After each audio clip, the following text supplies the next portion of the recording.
Hey, I'm Adara, and I'm going to be a special guest on this episode of Exoplanetary. You are going to hear my song Alien, which you can find anywhere music is streamed, or on my website at adaramusic.com.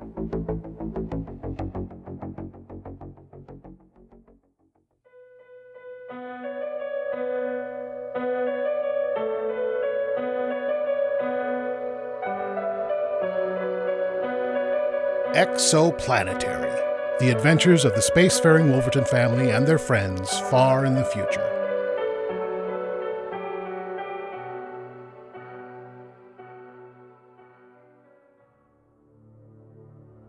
Hello, Brother Dustin here in my new research digs on the planet Mars. After my adventures on Earth, I've enjoyed resuming my simpler life as a monk. That said, my adventures have influenced me to research the 21st century, the final years of human civilization on Earth.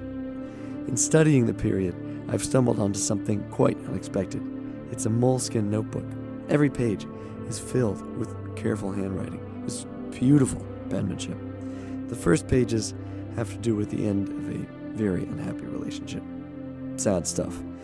But further along, I realized that this was the journal of a very notable woman. Her name was Angelica Wolverton, and she lived in a city called Portland, Oregon. Oregon. Angelica was an ancestor of mine, living 500 years before I was born, and she has another fascinating distinction for our family, something I wasn't expecting when I started reading. We're calling this chapter of our history Exodus.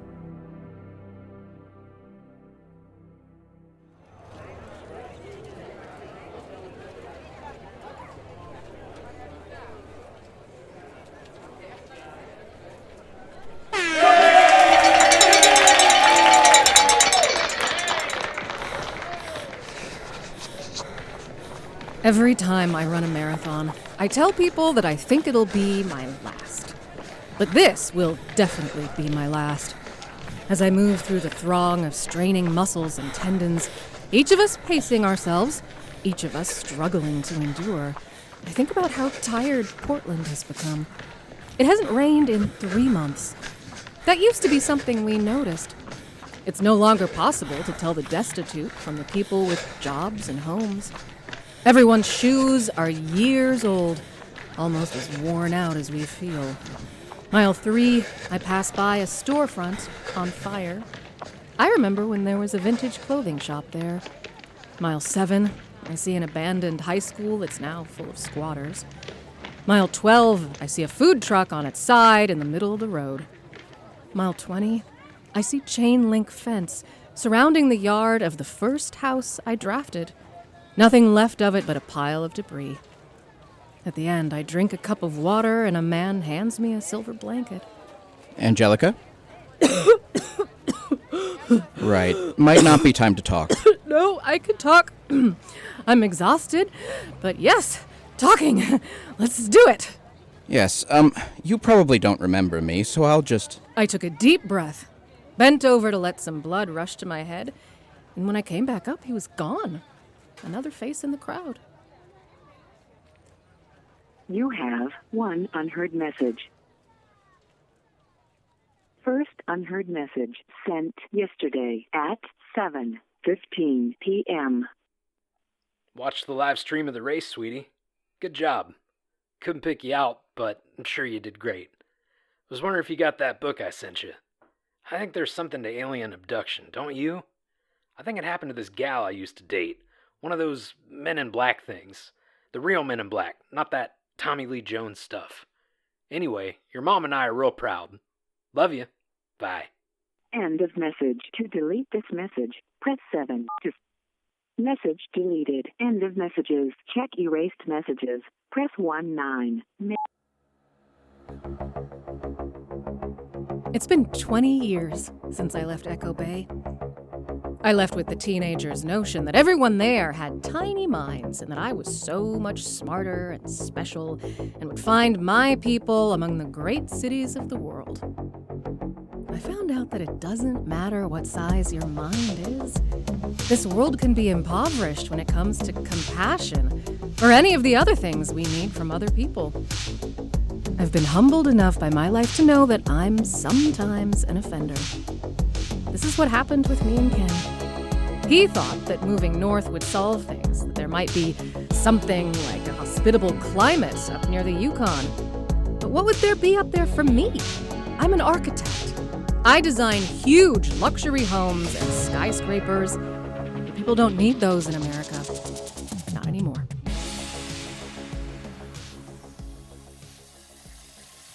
I'm gonna go smoke. Want to? Clark, I just ran a marathon. I run every morning and eat like a Buddhist monk with IBS. I'm not gonna take up vaping weed, all right? Don't have to be so harsh, Ange. I just wanted to find a way to say goodbye. Come on, Clark, don't be silly. You don't have to leave. Stay a few months. You'll find something. There's no work in Portland. There's nowhere left to live. Nothing I can afford anyway. What am I gonna do? I'm heading north. Ken has a place in BC, lots of folks we know up there. It gets a little cold in the winter, even a little snow. What's Ken doing? Is he okay? He's fixing cars. Lots of people drove up there in rust buckets. He converts them to electric. Solar panels, too, if they have the money. He used to moan all the time about working in his father's garage. He thought he was going to write the great American novel. Yeah. Nothing's ever going to be great in America again, Ange. Don't say that. Look, I appreciate you renting me the room. It's a beautiful house, but you know what? You can build another house just like it up north. Ken thinks we could build a whole neighborhood in Moose Butter. The town is called Moose Butter? I mean, that's what it says on the return address. It's more of a village than a town. There's a post office, a grocery store, an old roadhouse. The nearest Tim Hortons 50 miles south, but you could design and build a one-woman street of dreams up there. People need homes. Everyone's sick of tents. Look, Clark, the way Ken and I left things, I don't think that can be fixed. How bad are we talking? He's been asking about you. I mean, it's your life, Ange, but people don't need architects here anymore. There's plenty of places to live. People just can't afford them. But there's a future up there. A place called Moose Butter. It's morning in Canada. The shining city on the hill turns out to be the Great White North. Think about it. I'll think about it. Goodbye, Clark. Good luck.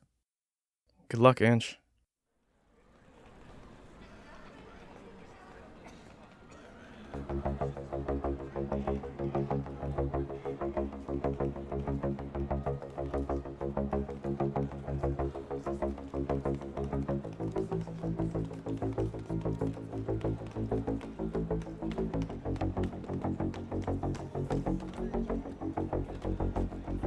The next morning, Monday, I was downtown again. A job offer, way up Big Pink. I was a not afraid nerves. Anything for a veteran, miss? I was on SEAL Team 6. Have a nice day.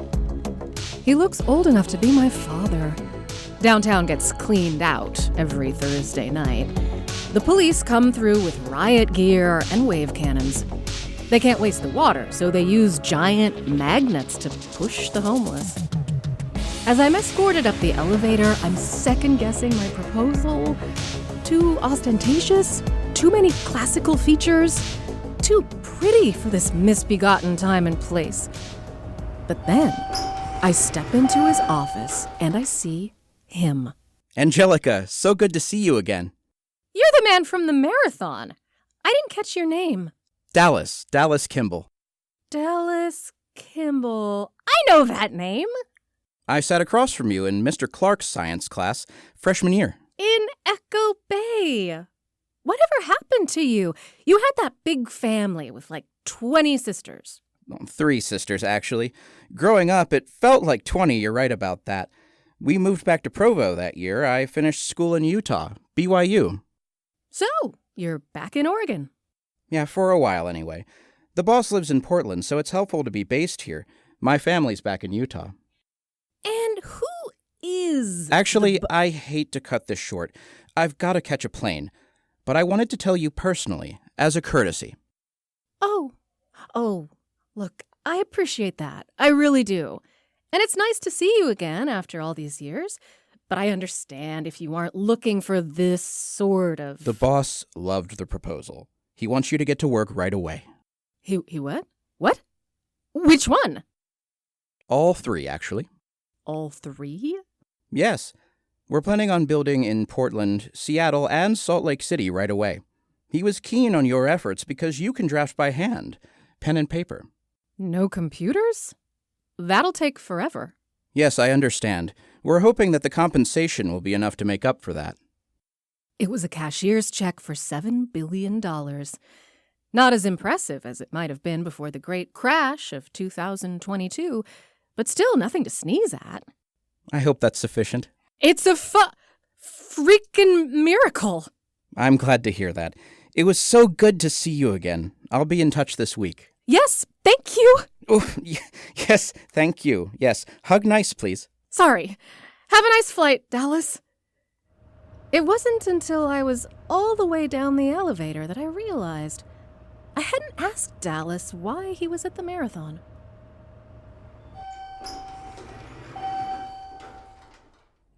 One year later, I'm at the border wall after spending 6 months in the village of Moose Butter, British Columbia. See your passport, please, ma'am? Yes, here you go. How was your trip to Canada, eh? It was... Oh, we got a crier. Oh, jeez. I'll go get the tissues. Now, you might not be inclined to talk to a police, you being American and all, but we've both had sensitivity training and attended several counseling workshops. Here's a box of tissues, and we got a little comfort stuffy here there for you you to go. cuddle with. She's a wolf. Oh, and you can keep them. We know people get emotional having to go back to the United States, what with it being a post-apocalyptic wasteland and all. Yeah. Tell us what happened, eh? He didn't want to come home with me. Oh, I am so geez. sorry. Oh, geez, so sorry. That's I sad. spent all 6 months trying to convince him to come back, but he told me that no matter how much he loved me, he could never return to Portland. Oh, man, that is rough. But you don't need no man, honey. You're a fully realized woman with a passport and everything. Ain't nobody got time for that business, ma'am. No. I worked so hard to give us a base to live on. He could write his novel. I could find some more commercial work. We had a path. But he loves his new life up here.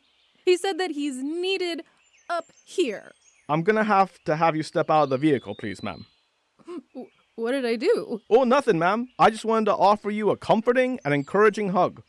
Oh, that's so sweet. Thank you. There, ma'am.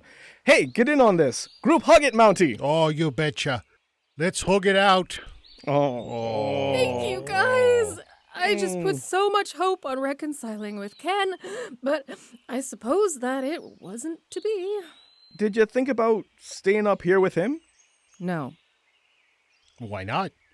You haven't had a romance until you've had a Canadian romance. Well, Canada's all about love, ma'am. It's just all of my business contacts are in the U.S. Well, such as it is. What does that mean? Oh, nothing, sorry. I mean, we have a bustling economy of our own up here. One where you don't have to pay for things with a shrink-wrapped cube of cash. But yeah, forget Canada. The U.S. is so much better. You best be getting back there now.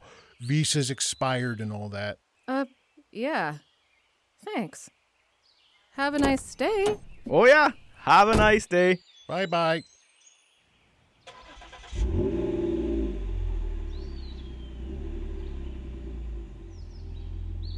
Open the wall, please. All right, bye-bye now. Have a safe trip home, ma'am. Oh man, I'm glad that's over. Can you believe her preferring the U.S. to Canada? What's that all about? Yeah, well, that's why we finally had to build this here wall. Keep crazy Americans like that out of our country. Mm-hmm. After my confusing reunion with Ken, I was eager to get back to Portland and continue my efforts to get my career back on track. But as I traveled past Seattle, I noticed it in the crowded skyline. My building. But that was impossible. I'd only turned in the blueprint 6 months before, the day before my trip to see Ken. How could it already be built? Not even 6 months. Without my supervision? 5 months and 3.5 weeks. I contemplated it all the way home.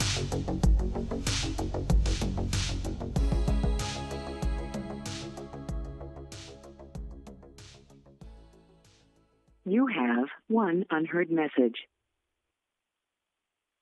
First unheard message sent yesterday. Angelica, this is Mama. I got your email. It's just too bad, baby. Ken just needs to pursue his own life up in Canada, and you need to pursue your own in Portland. In dirty, old Portland. I'm certain, what with all the murders, arsons, and crooked police up there, you're just gonna stand out from the other architects. Use your natural charm, just like Mama. Anywho, I called instead of emailing to let you know that your daddy finally got that boat. He swapped the house and the truck for it, and we're having a garage sale this weekend.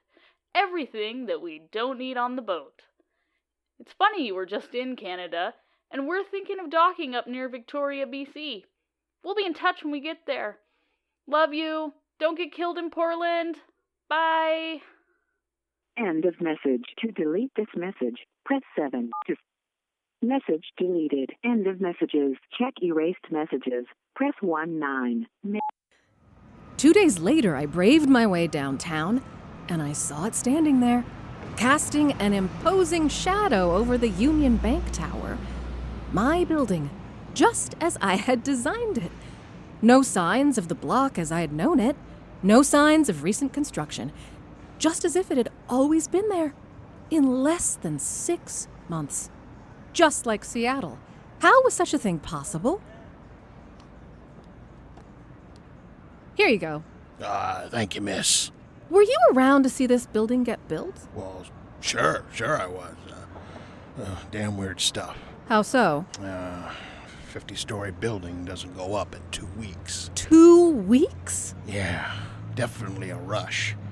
Lots of big trucks through here. Figure they prefabricated it, like a mobile home. Thanks for your help. I'll keep an eye on it for you, miss. I'm here most afternoons. When I stepped up to the main entrance, 2 security guards glared in my direction. I stepped back, walking casually around the block. The builders took many liberties. I could tell just from ground level. No windows until the 4th floor. Many of my usual filigrees were missing. Strangest of all, several fire exits, north, south, east, and west, but only one entry, under heavy guard, and a brass plaque that read, Solar Cola World Headquarters. I built my house on an eyesore lot in Southeast. A smorgasbord of a neighborhood, filled with large homes converted into multiple units, and the occasional apartment building standing out like a poorly matched dental implant in the street's broken smile. I was a young woman then, with a successful career. I had money, and I built a place for me and the people I loved to belong. 6 bedrooms, 3 bathrooms, and a dining room fit for a queen. Surrounding the entire edifice was a majestic shaded porch, just right for a lazy summer's day.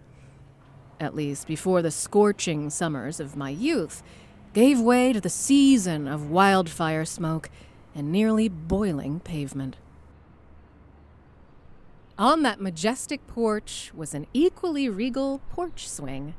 I spent many an afternoon there, under a broad sun hat with a cool drink. But that afternoon, Dallas was gently rocking back and forth, sipping a caffeine-free solar cola. I heard that you were back in town. You should have called first. I agree. I apologize. But there are some things we might want to talk about, away from electronics. He pointed to my phone. I set it on my doormat and followed him into my garden. Summer's coming. Remember when we could have lawns? How nice they were in summer. The blades of cool grass between your bare toes. Utah's all xeriscaping these days. I'm not far from it myself. I'm surprised you didn't stay in Canada. Part of me thought you would. How did you know Never mind. This is already creepy enough. I'm sorry. I just need to be cautious. Why? First, though, why did you come back to Portland? You could have made a go of it in Moose Butter. That's none of your business. You're right. Well, I'll get going. Would you please recycle my pop bottle? That's it? I hired you because you were an amazing architect and an old friend. I saw a way to help you, and I wanted to do a good deed before I left for good. Left for good? Left where? Portland? None of your business. Tell me why you came back to Portland first. I couldn't see a life for myself in moose butter. Why not? The tundra's melting. There's still resources up there. Green grass. A woman who can design and build beautiful houses like this one would know how to handle that life. But what if it's not enough? Pardon me? What if it wasn't enough for me? I mean, we're both just shy of 40, Dallas. There must be part of you that's felt it. That fear that all of the things you could do were behind you. That you could accomplish so much more with your life, but the opportunity has passed. Maybe people won't give you a chance. You're no longer shiny and new. Maybe you've always seen something bigger in your head that you haven't been able to make real in the world. Designing your skyscrapers, that was the closest I came to scratching that unreachable itch in years, maybe ever. And I didn't even really get to build them. You did. Seemingly overnight. Okay, good. I can't help but think that there's more for me to do in this life. I'm not gonna find it playing Dr. Quinn, architect woman, up in moose butter. I mean, what do you do with yourself when the frontier isn't far enough for you? And that's why you came back. Yes, that's why. I figured that as much as this city I love has gone to hell, that the only place I would find that opportunity would be here somehow. Part of me thinks I've been a fool. You haven't. This is exactly what I wanted to hear. It is? Why? What if I told you there will never be cool lawns in summer again? What if I told you that I have information that summer in Portland might get up to 140 Fahrenheit this year? It's 90 degrees in March. I'm listening. My employer, he's part of a big plan. Industrialists gathering skilled and talented individuals together for, let's call it a massive project. What kind of project? Even with people moving to more agreeable climates, there's still so much strife ahead. You've read about the water wars erupting throughout the Middle East, lots of rumbling in Latin America. This summer, living that close to the equator will be impossible. Superstorms are going to start wiping out coastal cities. For good. No rallying and rebuilding. Human civilization as we know it has a very tense decade ahead. At the end, humanity may not be extinct, but it needs to change to survive. This project is part of that change. And this project needs an architect? We need an everything. We need brilliant people from every imaginable discipline. Listen, if you're serious, you have to be willing to leave everything behind. This house, Portland, the possibility of heading back up to moose butter, everything. Pack a small bag and come to this. An engraved invitation? To the observation deck atop Solar Cola headquarters. I can bring a small bag of clothes and personal items. And a +1. Yes, someone you'd like to be part of the future of humanity. Who are you bringing? Well, I have certain privileges, and a wife and 4 children. Of course. I still find this incredibly frightening. It's not a cult, is it? It's not a cult, I assure you. I'm not feeling reassured. Angelica, I have known about this project for a very long time. Before my eldest was born, my son. I don't understand what you mean. This isn't a world you bring children into, Ange. It hasn't been for a very long time. You're right. Do you suppose I would have let that happen if I thought those beautiful little humans were going to grow up into scavengers on a ruined world? If I knew that there was hope somewhere out there, don't you think that I would do whatever I could to get there? Dallas, this world makes us hope for so many things. Things that might not be real. I can assure you that this is very real. I still feel frightened. Well, shrug. I've always thought you were an exceptionally smart person, Ange. We need you. But if you really find this frightening, you aren't the right person for us, or for Portland's coming troubles. I hope to see you. I can assure you of one thing. This is the opportunity you've been talking about. But you can't tell me what it is? You'll find out when you get there. And you'll understand the secrecy, If you don't want it, you can take your chances here. Under the circumstances, I'm sure you will accept. I'll admit that I was scared out of my wits. A deadly summer or a hopeful unknown. I really wasn't sure about Dallas. Something about his hope was frightening. But based on the short time I worked with him, I believed that he was, at the very least, telling me as much as he thought he could.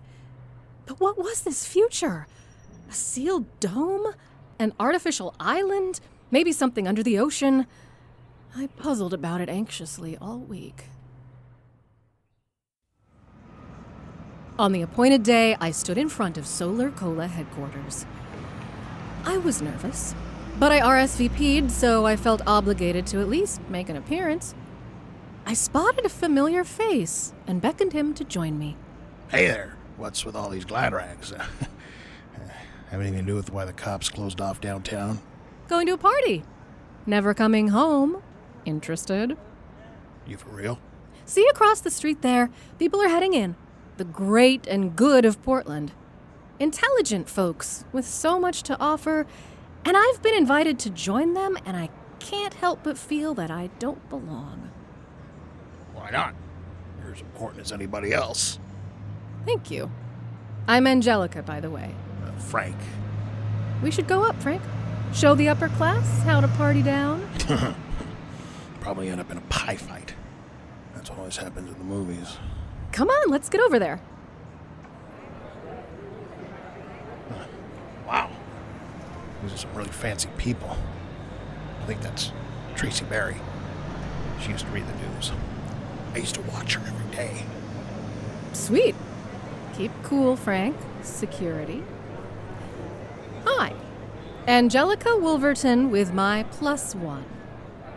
Hi, guys. He was with SEAL Team 6. Right. Yeah. Looks like we can go through.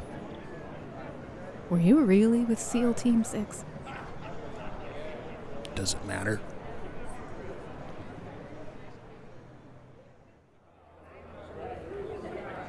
Would you look at this place? Frank was stunned to see a large room filled with hundreds of people, each of them nibbling hors d'oeuvres and sipping drinks, amid a setting that looked less like a cocktail party and more like a ride at Disneyland. This room was not in my plans. Lights seemed to flash everywhere, screens flickered, a woman sang from the stage.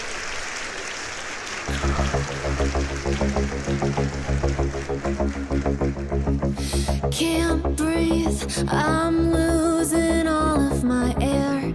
I think I don't fit into this atmosphere. It's just not fair. They take beauty and make it feel strange.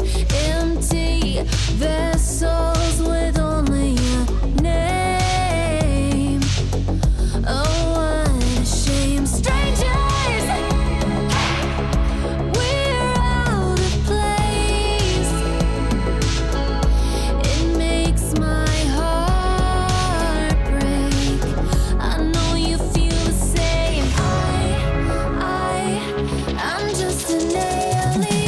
My heart beats a signal, a lonely satellite.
Do you know what it's like?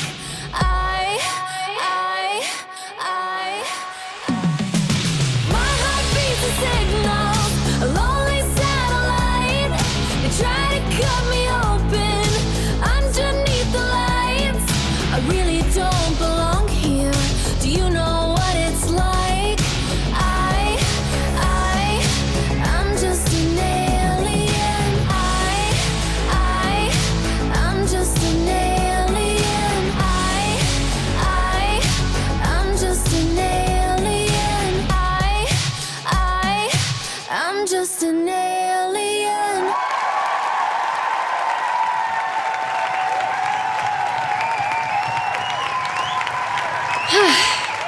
Hey everyone, I hope you've been enjoying the music. I'm Adara. Thank you. And I'm really excited to be joining you for, well, I'm not supposed to tell you what for, but it's going to be a blast. Oh, they told the singer and not me? Nice. Hey, I think that's Chuck Palahniuk. I'm gonna go talk to him. Hey, Chuck, I read all your books, except Fight Club. Nobody told me about it. I'm sure he's never heard that one. I looked around the party for Dallas, but I couldn't see him anywhere. Then the singer cleared her throat. It's my great pleasure to introduce our host for this evening. He's very unaccustomed to public speaking. Put your hands together for Frederick Kidding. And then, on the massive screens above us, he appeared. When I realized that Dallas worked for Solar Cola, I should have put it together. But nobody thinks about Fred Kidding because he's a recluse. Many stood there, mouths agape, because they'd assumed that old Fred died years ago. But there he was, his legendary whiskers pouring out of the visor of his space helmet. Greetings. Thank you for joining me on what promises to be a most exciting voyage. For many years, I have avoided your company, not because of your gossip about me being a germaphobe who cannot bear the thought of the millions of bacteria crawling all over your filthy, smelly body. No, I have been working to secure our departure from this benighted planet. Settle down, idiots. We represent but 3 craft departing from the spoiled planet Earth for our satellite, the Moon. There, we shall begin our colonization of the solar system, harnessing its bounty for the benefit of we fortunate few, the survivors of humanity's folly. Yes, we've anticipated everything, including your panic. For that reason, please enjoy this nitrous oxide. Good night. Nighty night. See you filthy idiots on the moon.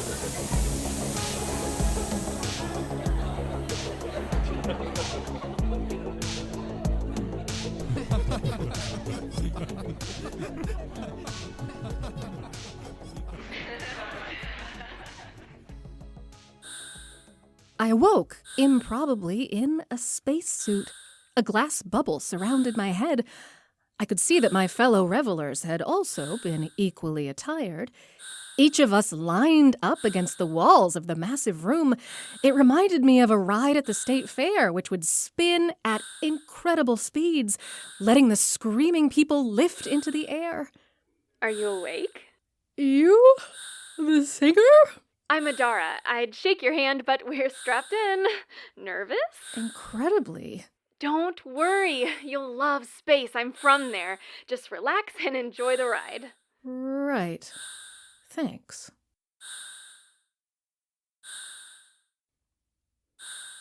A screen descended from the ceiling. On it, I saw the face of Dallas Kimball. Ange, I am so sorry. I wrote Mr. Kidding a much longer and more elegant speech, but you know how CEOs can be. Too impulsive and childish to stick to the script. Terrible leadership, really. Dallas, come over here so I can yell at you personally. No can do.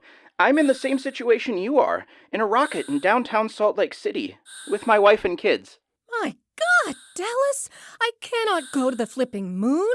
I mean, Dallas, there's nothing up there. You're panicking. That's understandable. Now is not the time to console me. Now is the time to get me off the goddamn spaceship, Dallas! I understand. I want you to have agency in this decision. If you feel on your right side, you'll find an emergency switch. Pull on it, and you will be released. Just head to the elevator and skedaddle. What do I do about the spacesuit? No, don't worry about it. Keep it. I don't feel the emergency switch. Other right. But it's an hour before takeoff. You have time to think. There's nothing to think about. I do not want to go to the moon. I get that, but listen. We've been shooting stuff up there for a while now. It's actually pretty nice. So what? Norway is nice, but nobody wants to live there? We have gardens up there. We're building a whole ecosystem. There are nice places to live and intelligent people. I hear we got the Unipiper, too. I don't care who or what you've got. It's the moon. Let me tell you what the moon doesn't have. An architect. What do you mean? All of the buildings are prefabricated, sent up there by private contractors. But we're reaching the point where we're going to have to start figuring out how to make buildings of our own. You need an architect. There's some physics issues to resolve, but we've managed to capture a few asteroids, enough building materials for a century of expansion. Why not build underground? That's a good question. Why not join us and answer it? This is the challenge, Angelica Wolverton. How would you build skyscrapers on the moon? I gripped the emergency switch. I am sorry for the subterfuge. I'm sorry that I couldn't tell you everything. If we were more open about the project, we would have been swamped with volunteers. But everyone has the opportunity to back out now, if they want. They're being told as we speak. I wanted to tell you personally, as a courtesy. You can probably see people departing even now. He was right. A small party of spacesuits were entering elevators. No more than 2 could fit in a car, but the line to wait wasn't long at all. Had we told people what we were doing, nobody would have let us build giant launching pads in the middle of 3 American cities. You what? You mean the buildings? Yeah, we had to make some adjustments, aerodynamic concerns. The entire skyscraper is actually a rocket. Just a facade. That's disappointing. Why be disappointed? Build a new one on the moon. Teach others to draft the way you do. Build the first lunar city. I can't come back? No. I'm not good at making this sort of decision, Dallas. I'm not impulsive. I like to have time to think carefully. I'm sorry. It's really okay if you leave. Don't be an idiot, Dallas. I know it's okay. Part of me wondered if we might be going to a satellite or something. I said, nah, it'll just be an island. But the moon, it just feels more final than you promised. I know, but it's your decision to make. Can I call my parents? Of course.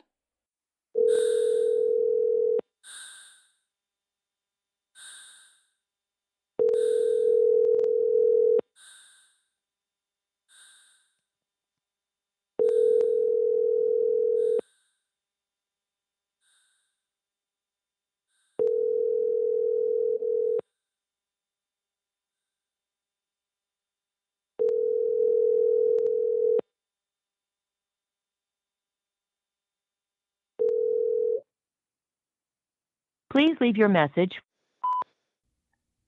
Hi, Mom. Hi, Dad. I'm sorry I didn't reach you, but it must be hard to get a signal out at sea. I'm not sure how to share this news. I'm on a rocket to the moon. I'm sure this is going to be on the news. It's going to be hard to miss rockets launching from cities all over the planet.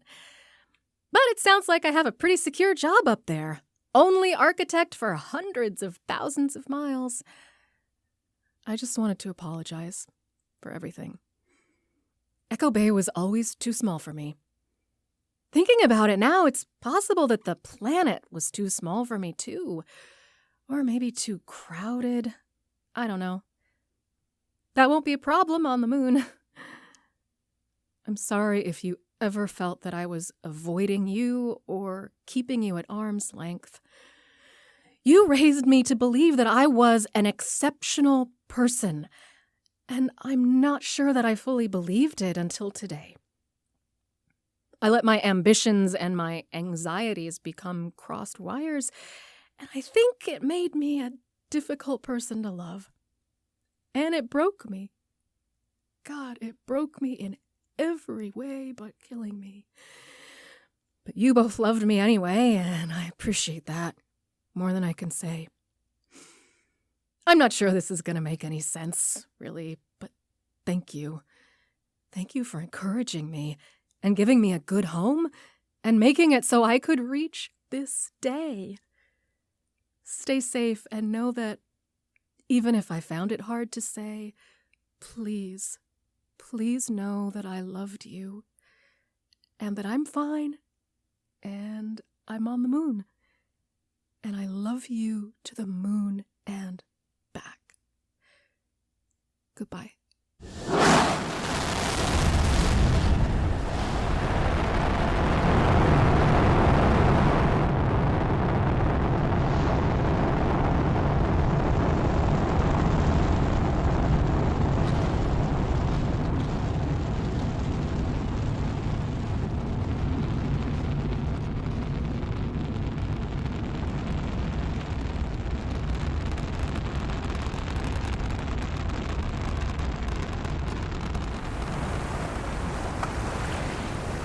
Gary, look!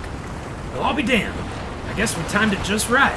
Look at that thing go! I knew she'd find the right job. But on the moon? Probably means we're on the hook for our student loans. We can always lift anchor and move to international waters. They'll never track us down. Just think of it, baby. Gary and Heather's little girl grew up to be the first Wolverton in space. Puts me in mind of a different kind of blast-off, if you know what I mean. Gary, you rascal. I love you to the moon, Angelica! And back!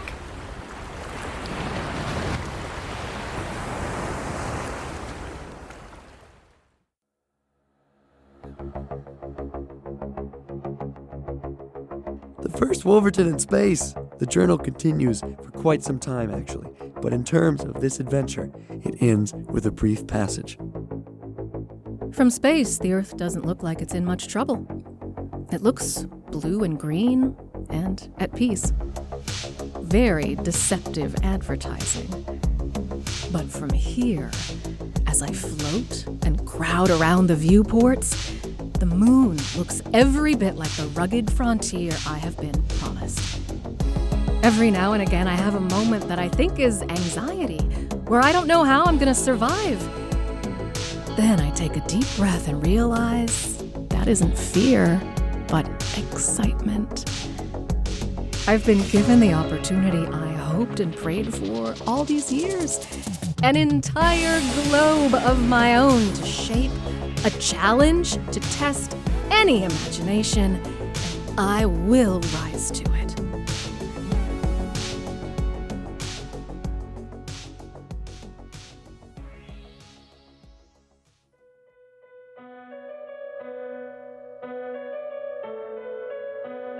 You have been listening to Exoplanetary, Exodus, written by C. Christopher Hart, performed by Paige McKinney as Angelica Wolverton.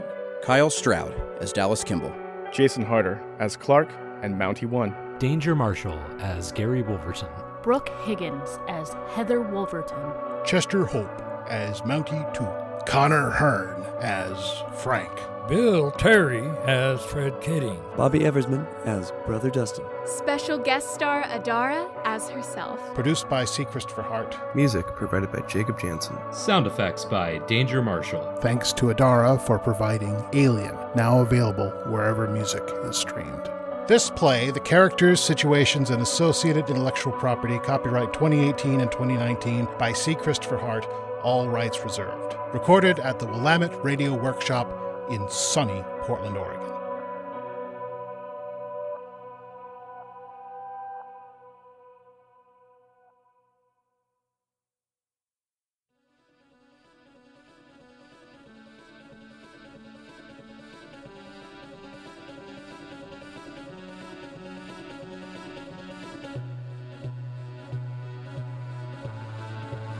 from a monastery on Mars, now with more nitrogen. It's Brother Dustin's News and Views. I'm your engineer and announcer, Brother Wilford. Please welcome our host, Brother Dustin. I'm dealing with a cold. You stay over there. I think I got it at the monastic mixer day before last. I'm sipping some tea with honey, but I really feel like I should have stayed in bed. Self-care is important. It's the right thing to do, and, Oh, let's get you back into bed there, compadre. That seems like a good idea. I haven't been this sick since I was a kid. When I was young and I first joined a monastic order, I used to get sick all the time. Allergies and asthma. Not an ideal life for people constantly breathing recycled air. It seemed like every time a virus hit the monastery, I was flat on my back for a week. The only good part of all that was that in my convalescence, I was able to spend time reading for pleasure, catching up on old media I'd wanted to see. In the 21st century, they called indulging in media binging, especially when it came to television. You could luxuriate in a series of any length, but for a really good binge, a significant number of episodes were required.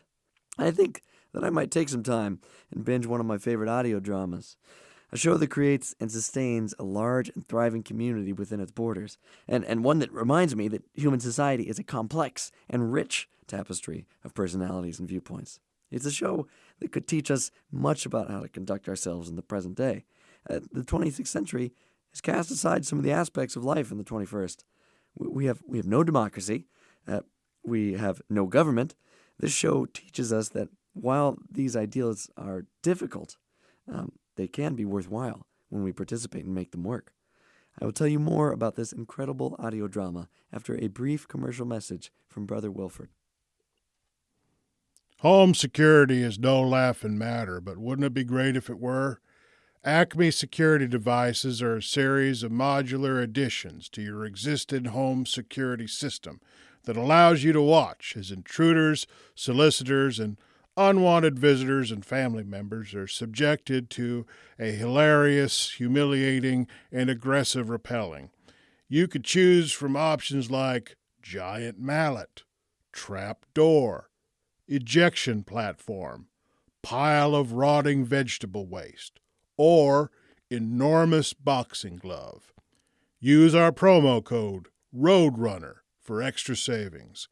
Acme security devices. Make it so funny, it hurts. Thank you, Brother Wilford. That sounds painful. Greater Boston is one of the finest of the 21st century audio dramas. As the title implies, it focuses on a group of diverse and unusual people in the city of Boston. The community becomes even more individualized through a series of unusual political maneuvers.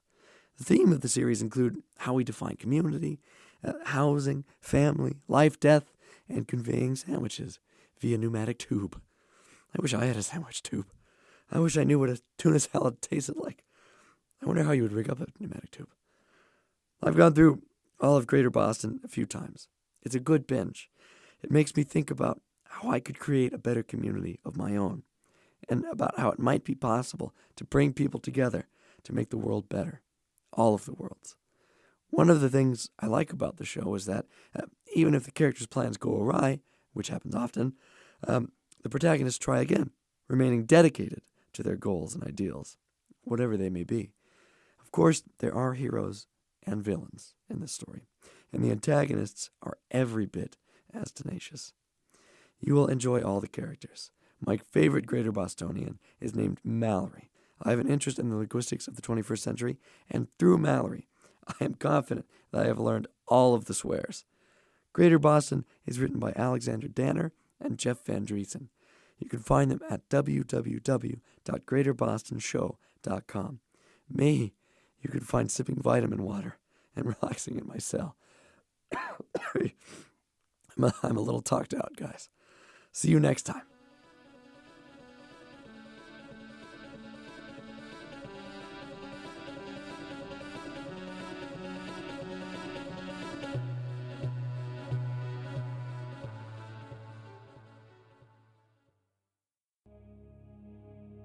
Hello, friends. Christopher again. Now comes the time where I remind you that you could support us at patreon.com/exoplanetary.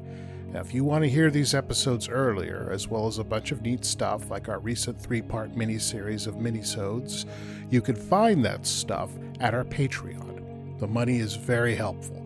With it, we pay actors and other contributors. That helps them get babysitters or puppy sitters or buy food or transportation.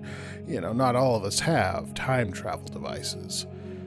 So, if you like us but you can't support us, please get the word out. You can find us on Facebook at Exoplanetary Media and on Twitter at Exoplanetary Pod. Tell your friends, tell your community, tell the MacArthur Genius Grant people. We could really use the cash, folks. Another way to help is by leaving reviews. Speaking of which, let's read one. Now, this is from Apple Podcasts, and it is a 5-star review. Out of this world! This is one of my favorite audio dramas, and the Wolvertons are by far my favorite AD family. I think that means audio drama. It's funny, adventurous, and an absolute delight to listen to. If you like exploring alien worlds, possibly homicidal but intensely loving androids, hey, I think that's Lucy, time travel, and robo-nuns, that's Mother Invention, then this is 100% the show for you. Wow. Now that one came from Inkfemoral, aka Jordan Kopp, the multi-talented writer and actor who you know from Janus Descending, Here Be Dragons, and about 8,000 other audio dramas. And not to mention someone that I've since met and become friends with. And thanks so much, Jordan. Now, if you're enjoying EXO, please leave a review on your podcatcher of choice. Now, if you do that, we'll thank you by reading it on a future episode. So we'll be seeing you in the near future, hopefully next month. Bye for now.